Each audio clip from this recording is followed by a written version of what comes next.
കൊല്ലത്ത് ബൈക്ക് മോഷ്ടാവ് പിടിയിൽ.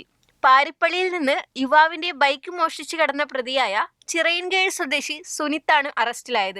പാരിപ്പള്ളി സ്വദേശി സിജോയുടെ ബൈക്കാണ് ജനുവരി 30-ന് പ്രതി മോഷ്ടിച്ചത്. മോഷണശേഷം ബൈക്കുമായി വിലസിയ പ്രതിയുടെ ഗതാഗത ലംഘനങ്ങൾ AI ക്യാമറയിൽ പതിഞ്ഞിരുന്നു. മോഷണശേഷം 2 തവണ ബൈക്കിന്റെ ഉടമയ്ക്ക് പിഴയടയ്ക്കാൻ ചലാൻ ലഭിച്ചു.